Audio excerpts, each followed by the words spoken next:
It was a rainy Thursday morning when an elderly man shuffled into the emergency room, clutching his chest and gasping for air. His clothes soaked, his hands trembling. No family, no friend, just a battered ID card in his pocket and eyes full of pain. The receptionist barely looked up, motioning toward the waiting area. Her voice dull. "Take a seat. Someone will call you." The man nodded, coughing hard, then collapsed gently into the plastic chair like he'd done this 100 times before. Around him, patients came and went, their names called, their wounds treated, their cries heard, but the old man sat for hours, unseen, forgotten. Then came Dr. Blake Carter, young, cocky, and fresh off a prestigious fellowship. Everyone called him the Golden Boy. He drove a luxury car, wore a Rolex under his white coat, and believed the world owed him respect. When a nurse finally pointed out the old man, slumped and barely breathing, Blake sighed loudly. "Why didn't anyone tell me we had another charity case wasting a bed?" he muttered, rolling his eyes. The nurse protested gently. "He said he couldn't breathe, doctor." Blake glanced at the man with disdain. "Probably just wants a warm place to sleep. We're a hospital, not a homeless shelter." He approached the man brusquely. "Sir, are you here for a real emergency? Or are you just trying to get a free meal and attention?" The man looked up, his voice hoarse. "I think I'm having a heart attack." Blake scoffed. "You think? Well, let's let real patients go first while you think about it." The man's head dropped. No one defended him. Not the nurses, not the other doctors, because in this hospital, what Blake said went. But what no one knew, not Blake, not the nurse, not even the head administrator, was that the old man's name was Henry Whitmore. The same Henry Whitmore whose name was etched into the marble wall in the hospital's main lobby. The same Henry Whitmore who had donated millions of dollars to build this very hospital, back when people believed in serving the poor, not mocking them. But he never flaunted it. He'd walked away from the board years ago, disappointed by how the place had changed. And today, he'd come not as a founder, but as a patient alone, unannounced. And hurting hours passed. Blake never returned. The man's chest grew tighter, his skin pale. A janitor named Marcus, who'd worked at the hospital for 25 years, recognized him instantly. He dropped his mop, rushed to the nurse's desk. "That man in the corner isn't that Mr. Whitmore?" The nurse blinked, confused. "Who?" Marcus whispered. "The founder. The man who built this place." Panic spread like wildfire. The administrator was called. Nurses scrambled. Suddenly, every staff member remembered their training. Machines rolled in. IVs were set up. And the old man was finally taken into a room. Blake, summoned to assist, laughed. "You're all making such a fuss over an old man. Wait, founder?" "What?" The nurse glared at him. "That man is Henry Whitmore. The reason we all have jobs." Blake went pale. But it was too late. Henry had passed out from the pain. The monitors beeped wildly. A heart attack, just like he said. They fought to stabilize him. Blake tried to take charge, but his hands trembled. Suddenly, all his training didn't matter. The nurses ignored his orders. The administrator stepped in. "Call Dr. Evans." "Blake, step away." He did, silently, shame written all over his face. Hours later, Henry woke up, weak but alive. By his side sat Marcus, the janitor, holding his hand. Henry smiled faintly. "Still here, huh?" Marcus nodded. "Always. You saved this place once. I wasn't going to let it lose you now." Blake stood at the doorway, eyes full of regret. He tried to speak, but Henry raised a hand. "Not now." Blake turned and walked away, the weight of humiliation sinking deep. News spread fast. The board was furious. Meetings were called. Investigations launched. Dr. Blake Carter, once the Golden Boy, was now under review.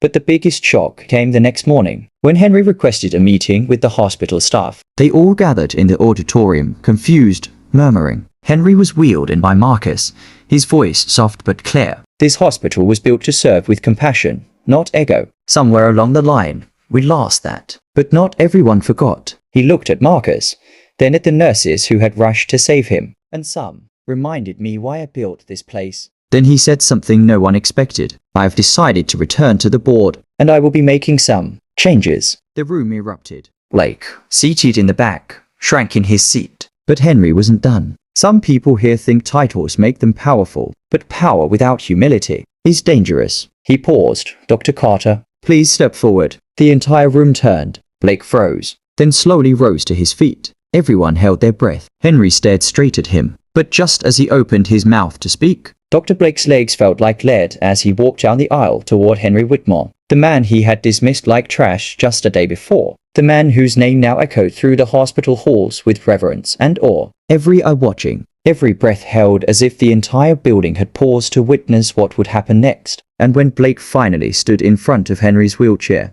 his voice cracked as he whispered, "Mr. Whitmore, I didn't know." But Henry raised his hand gently, silencing him, not with anger, but with something heavier disappointment. Henry's voice was calm, but it carried weight like thunder before a storm. "You didn't know who I was, but that's not the problem, Dr. Carter. The problem is, you didn't care." The words sliced through the air sharper than any scalpel, the staff behind them frozen, and Blake swallowed hard, guilt radiating from his eyes. "You see," Henry continued, "being a doctor isn't about knowing everything, it's about caring when someone needs you the most, regardless of who they are. What they look like." The nurses nodded silently, some ashamed they hadn't spoken up either. Henry took a breath, looked at the room full of people. This hospital was built on the idea that everyone matters, not just the ones who can afford it, not just the ones who fit your idea of importance. Then his eyes returned to Blake. "You have potential, but your arrogance has turned you into a liability, so I've made a decision." The administrator stepped forward, visibly nervous, and Henry gestured to him. "Effective immediately. Dr. Blake Carter is suspended from this hospital, pending a full review of patient conduct and mandatory retraining in patient empathy." Gasps rippled through the room. Blake's mouth opened slightly, stunned, humiliated, but not surprised. And before he could respond, Henry leaned in closer, his voice low. "You ever want to wear that coat again, son? You better learn what it really means." Blake nodded slowly. No defense, just shame. And then he turned and walked out of the room, the golden boy stripped of his shine. But Henry wasn't done. Later that week, he returned to his office for the first time in years. Photographs of the hospital's early days still hanging on the wall, dust collected on old blueprints and foundation plaques, and with Marcus at his side, he made calls, scheduled meetings, and announced something that would shake the city's medical system to its core. The launch of the Whitmore Initiative, a new program within the hospital that would focus on hiring compassionate medical staff from underprivileged backgrounds, retraining existing staff in humility and human dignity, and offering full scholarships to aspiring doctors with a heart for service, not status. The media flooded in, stories run on the news. Headlines read, "Founder returns to fix broken hospital," and patients who had long felt neglected came forward with stories, some inspiring, others heartbreaking, but all confirming what Henry had feared all along. Somewhere, the system had forgotten its soul. As the changes rolled out, the hospital began to feel different, warmer, safer, human again, and yet, beneath the surface, tension still simmered, because not everyone welcomed the change. Some board members owed money, private donors, high-ranking physicians began to whisper, to plot, to meet behind closed doors. Their voices low, their motives unclear. Henry had rebuilt the hospital with heart, but he was about to learn that even when you build something beautiful, there will always be those who want to tear it down for control. One afternoon, Marcus entered Henry's office, face pale, holding an envelope marked confidential. Inside was a photo, a surveillance image, taken just days before Henry's collapse in the ER. It showed a familiar figure, Dr. Blake Carter, talking to a man in a suit near the back exit of the hospital, a man no one had seen in years. The former chairman of the board, Gregory Sloaney, the very man Henry had pushed out years ago for corruption. Henry's hands trembled slightly as he looked up at Marcus. "What is this?" Marcus swallowed, voice tight. "I think they're planning something, and I think it started before you collapsed." Henry's eyes narrowed. The camera panned out, zoomed in on the clock in the background of the photo. The timestamp showed the meeting happened just hours before Henry was left to rot in the ER. His mind raced. Was his mistreatment that day not an accident? Had someone wanted him to be ignored? Had Blake been part of something darker? Henry stared at the photo again and whispered three chilling words. This was planned. The air in Henry Whitmore's office turned cold, like something ancient and dark had slithered back into the heart of the hospital. And as he stared at the surveillance photo, his mind pulled up memories he thought he'd buried. Of Gregory Sloaney, the former chairman, a man who once almost destroyed the hospital with backdoor deals, stolen funds, and unethical experiments. The very man Henry had exposed and exiled 10 years ago. And now, somehow, he was back. Henry knew this wasn't just about pride or policy, or even the incident. This was a coordinated attack. And if Gregory was behind it, Blake wasn't just a disrespectful doctor, he was a pawn in a game, much bigger than anyone realized. A game Henry thought he'd won years ago. He called Marcus closer, voiced low. Get me everything you can on Blake's hiring file, his affiliations, who vouched for him, and check hospital security logs for any unauthorized access in the last 3 months. Marcus nodded and rushed out, but Henry's instincts told him one thing. Someone was using Blake to destabilize the hospital from the inside. The Whitmore initiative had made headlines, yes, but it had also stirred enemies who had benefited from the system. The way it was, cold, elitist, transactional. And now that Henry was back, they were scared, desperate, dangerous. Later that evening, Henry sat alone in his office, reading through files when he noticed something odd: a patient record, overwritten 3 times, with Blake's login credentials. But the name wasn't familiar. Sarah Klein, a 10-year-old girl who died mysteriously 2 months ago during a routine appendix surgery. Her death was quietly ruled a complication. But Henry saw something others missed. The same rare allergy to anesthesia he had. One that should have been flagged instantly. Except someone had overridden the warning in the system. His fingers tightened on the paper. The doctor in charge of her surgery? Blake Carter. Henry's breath hitched. This wasn't just arrogance anymore. This was negligence, possibly murder. And someone had covered it up. He rushed to find Marcus.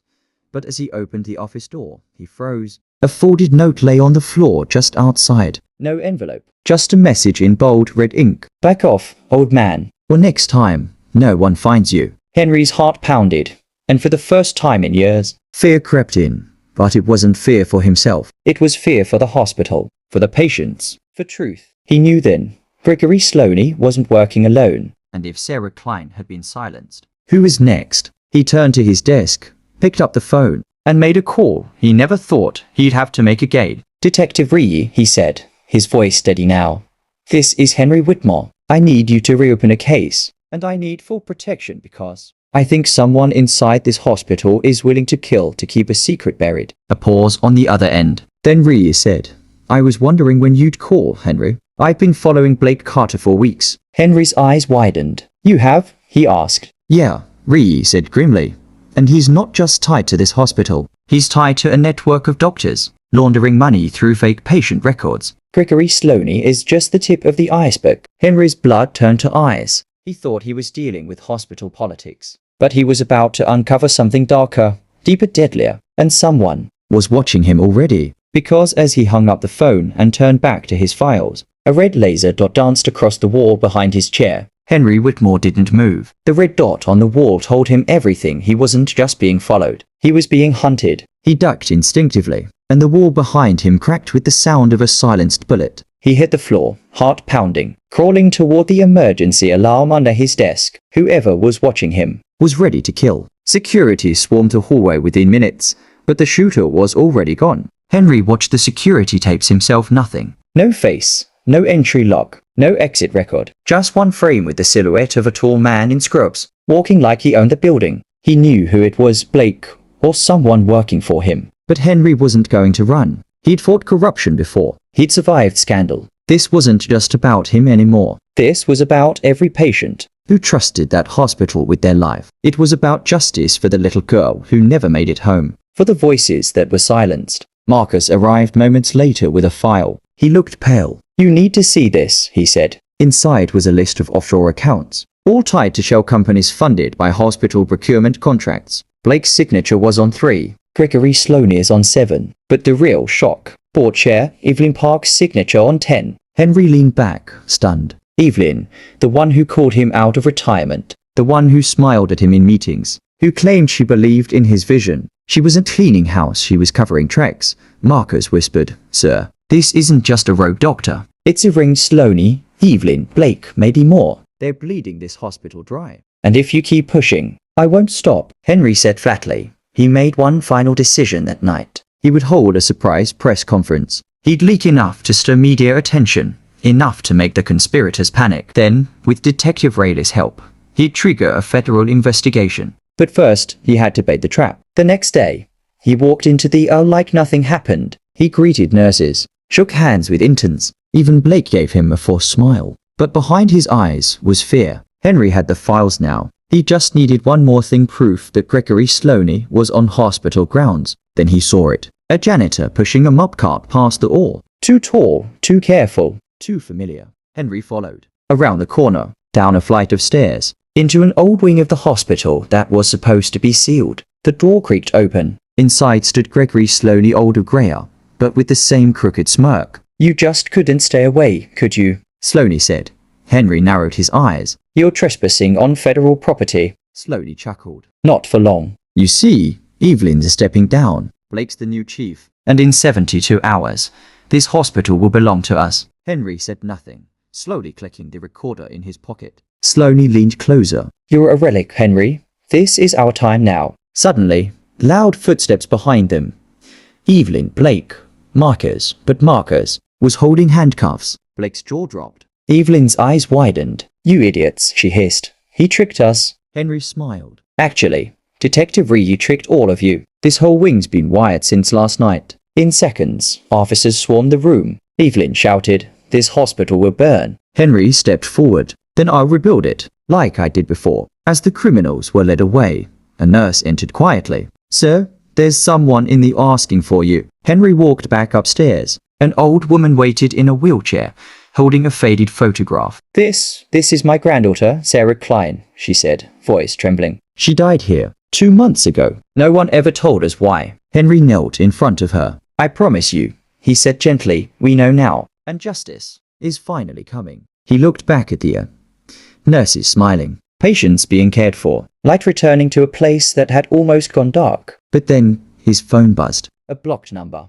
He answered. A voice whispered, "You stopped one hospital, but you didn't stop us. This goes much higher than you think." Henry's hand tightened on the phone. Because this wasn't over. The moment Dr. Kendall saw the mysterious board member standing at the door, his face went pale. It was Charles Everett, an elusive figure in the hospital's legacy. Known only through rare mentions in dusty reports, Everett hadn't been seen in years. No one even knew he was still alive until now. Dr. Kendall straightened his coat and adjusted his tie, masking the panic rising in his chest. "Mr. Everett, this is an unexpected visit." Charles's eyes were sharp, but his voice calm. "Unexpected, yes, but necessary. I heard what happened, and I saw the footage." Kendall stiffened. "There's a misunderstanding, I assure you. That man, Charles interrupted, stepping forward, is Richard Campbell, my old friend, the man who donated the land this hospital was built on, and the man you disrespected with your arrogance." Silence filled the room like a thundercloud. A nurse slipped in quietly with Mr. Campbell's discharge papers. Charles waved her off. "He's not leaving yet.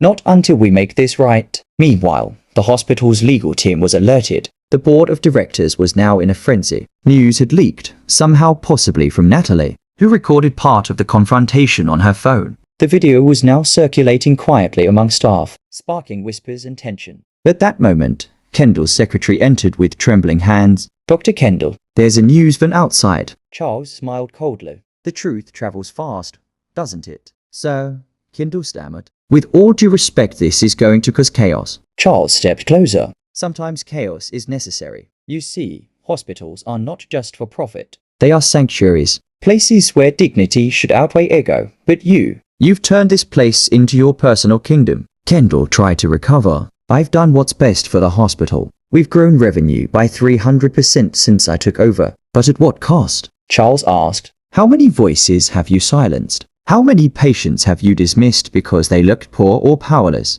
Kendall had no answer. Meanwhile, Natalie found herself standing by Mr. Campbell's bedside. His condition had stabilized, and he looked up at her with eyes full of gratitude. "You believed me when no one else did," he said softly. "You deserved better," Natalie whispered. Mr. Campbell smiled faintly. "Now maybe the world will know the truth." Back in the boardroom, Charles summoned the hospital board. One by one, they arrived, some surprised, others nervous. Kendall was sweating, but still confident. "I can explain everything," he insisted. Charles raised a hand. "No explanations needed, just answers. One question for all of you.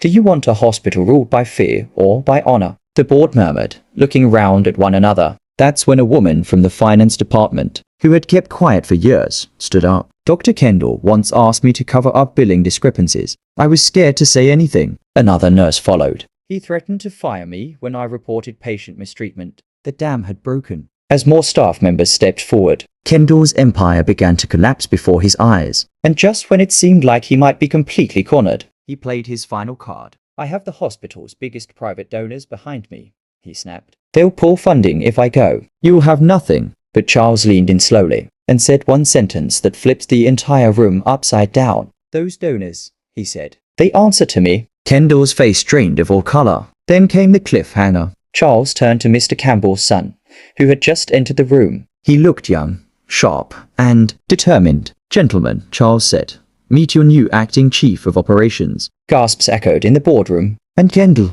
he laughed nervously. "This is absurd. You can't just replace me." But the room was already turning. The legacy was rising. Justice was near. But what no one knew was that Kendall had one last secret weapon up his sleeve. As the boardroom echoed with stunned silence, Charles Everett stepped back, letting the gravity of his announcement settle. "Meet your new acting chief of operations," he repeated, gesturing toward Michael Campbell, Richard's son, dressed in a sharp blue suit, eyes burning with purpose. Dr. Kendall scoffed, but the sweat on his brow betrayed his panic. "This is a joke. That boy has no experience running a hospital." Michael stepped forward, calm, controlled. "You're right," he said. "I don't, but I've been preparing for this moment my entire life. My father taught me everything about leadership, compassion, and what this hospital was supposed to be." Behind him, Natalie, the nurse who had defended Richard, stood beside Charles. She looked at Kendall and said, "You lost your way, and now you've lost our trust." Kendall snapped, "This is a coup. A sentimental circus." Charles remained calm. "No, this is accountability. The board has seen the reports, the recordings, the internal complaints, and your donations. Let me tell you something." Charles pulled a file from his briefcase and tossed it on the table. "We've traced the money. You've been rerouting hospital funds through shell companies, embezzling. You weren't just cruel. Dr. Kendall, you were corrupt." Kendall lunged at the folder, his voice cracking. "That's a lie." Two security officers stepped in. "You are hereby suspended pending investigation," the chairman of the board declared, effective immediately. As Kendall was escorted out, he turned one last time, eyes darting around the room. "You'll regret this, all of you." But no one looked back. Outside the boardroom, Richard sat quietly in a wheelchair, watching the commotion unfold. Michael approached him, kneeling beside his father. "We did it, Dad. We brought the truth to light." Richard placed a hand on his son's shoulder. "Don't stop here. Make this hospital what it was meant to be, a place for the people." Michael nodded. "We will. And I'll start by promoting the people who stood up when it mattered." Natalie was made head nurse. The finance woman who had spoken up was promoted to compliance director. A full review of hospital ethics and billing was launched. Weeks passed. The story made national news. "Founding donor humiliated by hospital exec," read one headline. "Justice served in a scandal," read another. Dr. Kendall tried to deny everything until investigators uncovered bank records, audio recordings, and testimonies from over a dozen staff members. His license was revoked. He was later indicted on multiple charges of fraud and misconduct. But the hospital, it began to thrive again. Not through profit, but through purpose. Patients who once feared being turned away were treated with dignity. The waiting room, once tense and cold, now had warmth. Compassion returned to the halls. And as Richard sat in the hospital garden, an area once named after him, but later stripped, Michael quietly restored the plaque. The Richard Campbell Garden, a sanctuary of healing. Tears welled in Richard's eyes. "This is the real reward," he whispered, as the sun dipped behind the hospital walls. Charles Everett watched from afar, his mission complete. And as for Michael, he wasn't done, because in a drawer in his father's old study, he found a list of other hospitals Richard had helped build, and other names who had taken credit, hoarded power, and crushed the underdog. Michael made one silent vow. This was just the beginning.